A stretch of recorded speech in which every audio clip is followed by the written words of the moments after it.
धन गुरु गोबिंद सिंह जी महाराज की अगम्मी बाणी अकाल उस्तत।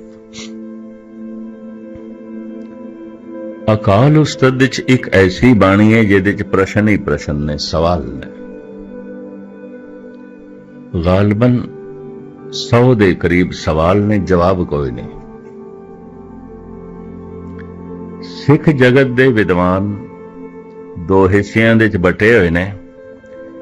एक तबका कहंदा है कि सरसा नदी अबूर करदे आया दसम ग्रंथ दा बहुत सारा भाग नदी दे च रुड़ गया। जिहड़े पत्रे हथ लगे ओदी संपादना भाई मनी सिंह जी ने दमदमा साहब दे च कीती।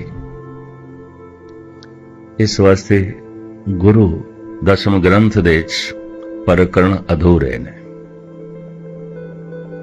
क्योंकि कुछ पत्रे रुड़ गए।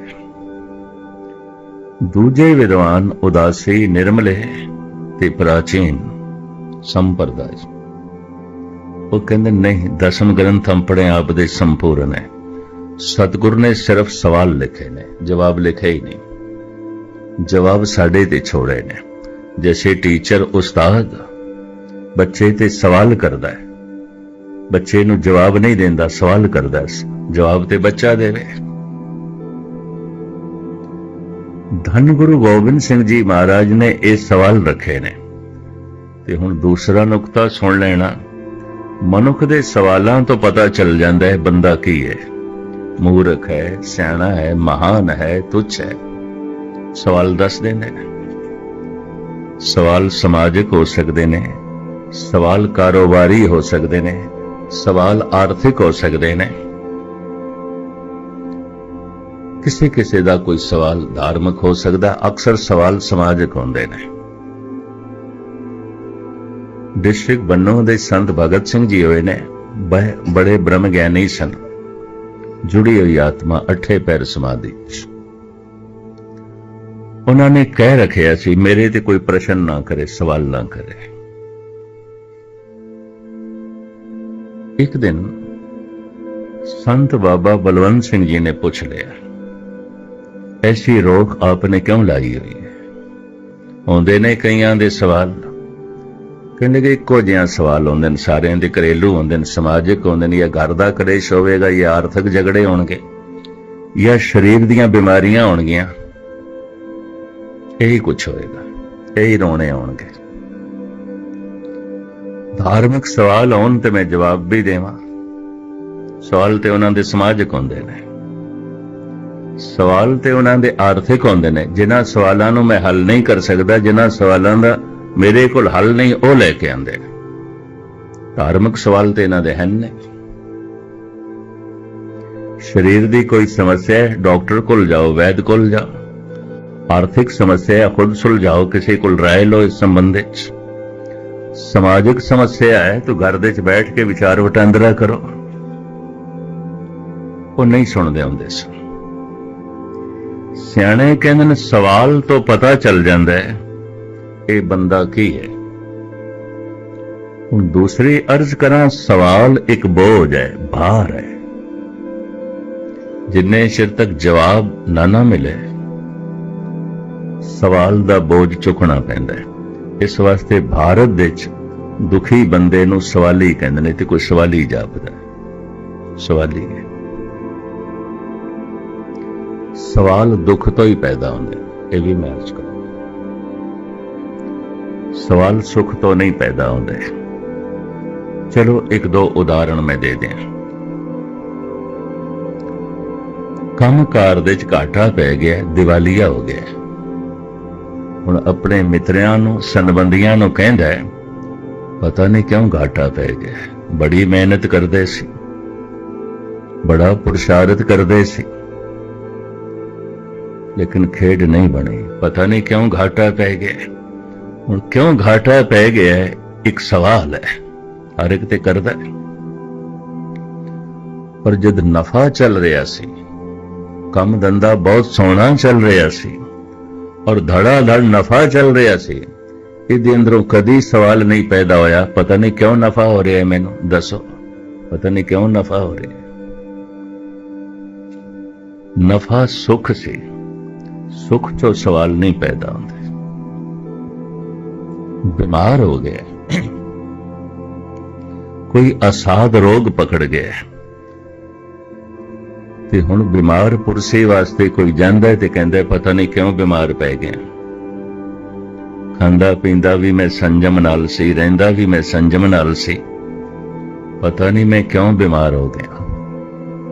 और क्यों बीमार हो गया एक सवाल है। बीमारी तो पैदा हो रही है, बीमारी दुख है, पर जदों तंदुरुस्त सी ने भुल के भी कदे नहीं आके पता नहीं मैं क्यों तंदुरुस्त हाँ। तंदुरुस्ती तो सवाल निकल रहा है, खुशियां तो सवाल नहीं निकलता, दुखां तो निकलता है। इस वास्ते हिंदुस्तान दे दुखी बंदे नूं कहंदे ने सवाली, ये कोई सवाल ही है। सवाल दुख तो ही पैदा होंगे। गालबन 40 तो ऊपर हो गया, मैनू समा 45 साल हो गए ने कथा करदे होया, सारी दुनिया का भ्रमण करदे मैनू सवाली मिले ने, सवाली दुखी मिले ने, अज तक दुखी मिले ने। ते कोई आनंद स्वरूप सन 2-4 आत्मावां, उन्होंने तो कतई कोई सवाल नहीं किया, बल्कि उन्होंने अगों मैं सवाल किया होगा। सवाल दुख तो पैदा होंदे ने, इस वास्ते दुखी मनुख नूं सवाली कहंदे ने।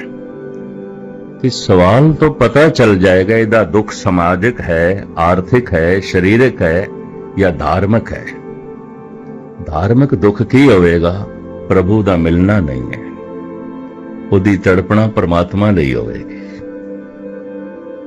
और रह ना सकां बिन देखे प्रीतमा, मैं नीर वहे वह चले जियो। ਉਹਦਾ रोना परमात्मा ਲਈ ਹੋਵੇ, ਉਹਦਾ दुख संताप परमात्मा ਲਈ ਹੋਵੇ, ਉਹਦੇ सवाल धार्मिक ਹੋਣਗੇ। ਲੋਕਾਂ ਦੇ ਸਵਾਲਾਂ ਤੋਂ ਤੁਸੀਂ ਅੰਦਾਜ਼ਾ ਲਾ ਸਕਦੇ ਹੋ ਇਹ ਸਵਾਲ ਸਰੀਰਕ ਹੈ, ਮਾਨਸਿਕ ਹੈ, ਸਮਾਜਿਕ ਹੈ, ਆਰਥਿਕ ਹੈ, ਇਹ ਸਵਾਲ धार्मिक नहीं है। बदकिस्मती है, लोकी संसारिक सवाल भी गुरुद्वारे ही लैके आते। धार्मिक मनुख किस दिन आता है? जिस दिन इसके अंदर धार्मिक सवाल पैदा होता है, मेरा मन क्यों नहीं टिकता, पाठ करदा वाहिगुरु वाहिगुरु जपदा, ये मन जुड़दा क्यों नहीं? अगर ऐसी पीड़ा होने लग पवे, ये धार्मिक पीड़ा है, ये धार्मिक सवाल है। और ये पीड़ा किधर करोड़ां दे एक कदनों आती है, ये भी मैं अर्ज करदा। बथेरियां नूं नहीं होंदी। हर एक दी समस्या ते है, समाजिक, आर्थिक, शरीरक, मानसिक, धार्मिक नहीं है। धर्म की समस्या नहीं है। धन गुरु गोबिंद सिंह जी महाराज ने वो सारे दे सारे सवाल धार्मिक लिखे। वो सवाल किसी दे अंदर पैदा हो जान, वो मनुख धार्मिक है। फिर महाराज कहते जब सवाल धार्मिक अंदरों पैदा होता है तो जवाब भी धर्म का अंदरों ही मिलता है, बाहरों नहीं मिलता। अज तक नहीं मिले, अज तक नहीं मिले। कितने भी थानू समझान पे मन क्यों नहीं जुड़ता, कुछ नहीं, जपद्या जपद्या खुद अनुभव होगा, खुद पता चलेगा क्यों नहीं जुड़ता। पता चलेगा विचारां देखते अजे संसार है, सोचनी देखते अजी दुनिया है, यादां देखते अजे परमात्मा है कोई नहीं मिलता। तो इसे करके अजे यादां तो दूर है। कहते दो जगह परमात्मा भी नहीं है, बाकी सब जगह है। दो जगह ते नहीं है। केड़ी दो जगह ते नहीं है? मनुख दी समझ दे च नहीं है, मनुख दे चेते दे च नहीं है, बाकी सब जगह है। रोम रोम दे च है, जर्रे जर्रे दे च है, समझ दे च नहीं है। रोम रोम दे च है, जर्रे जर्रे दे च है, चेते दे च नहीं है, सिमरती दे च नहीं है, विचारां दे च नहीं है। तो धन गुरु गोबिंद सिंह जी महाराज दे सवाल को सूरा सुंदर कवन कहाँ जोग को सार को दाता ज्ञानी कवन कहो विचार अविचार। सवाल ते 100 दे करीब ने, 100 दे 100 मैनू याद नहीं, थोड़े जिहा याद ने, थोड़े सामने रख। को सूरा सुंदर कवन कहाँ जोग को सार। सूरबीर कौन है, बहादुर कौन है, किसनों आखोगे सूरबीर है। जने खने नाल लड़दा फिरदा है, हंकार नाल फूके होया है, फजूल दे कौड़े बोल पिया बोलदा, फिक्के बोल पिया बोलदा, इहनूं सूरबीर आखोगे, मूर्ख है, सूरबीर नहीं है। को सूरा सुंदर कवन, खूबसूरत कौन है, सुंदर किसनों आखोगे। कहां जोग को सार, योग साधना का फल की है। तुसी इत्थे गुरुद्वारे आए हो, अगर कोई पूछे इसका फल, तुसी पाठ करो तो कोई आखे इसका फल क्यों कर रहे हो, क्यों जा रहे हो गुरुद्वारे। जे तुसी आखो कीर्तन सुनन जा रहे हैं, कथा सुनन जा रहे हैं, अगला सवाल कर देवे कीर्तन सुनन नाल की हो जाता है, कीर्तन सुनते हो तो की मिल जाता है, ना सुनोगे तो की घट जाएगा। गुरुद्वारे जान नाल की मिलता है, नहीं जाओगे तो की घट जाएगा, की खुस जाएगा। पाठ करने नाल की मिलता है, ना करो तो की खो जाएगा।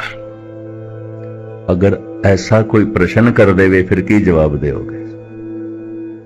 कहां जोग को सार, महाराज कहते सतसंग दा फल की है, योग साधना दा फल की है, जप तप दा फल की है। कोई सेवा कर रहा है, दान कर रहा है, पुण्य कर रहा है, जप कर रहा है, तप करे दा फल की है।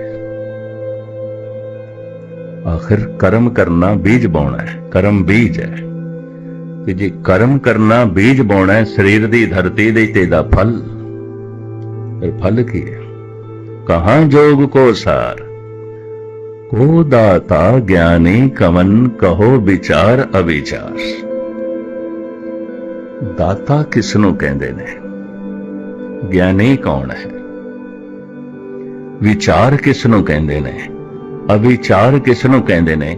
इस तरह ये सवालों की लड़ी है, गालबन 100 के करीब सवाल ने और गुरु गोबिंद सिंह जी के लिखत ने। श्री मुखवाक पातशाही 10वीं अकाल उस्तत।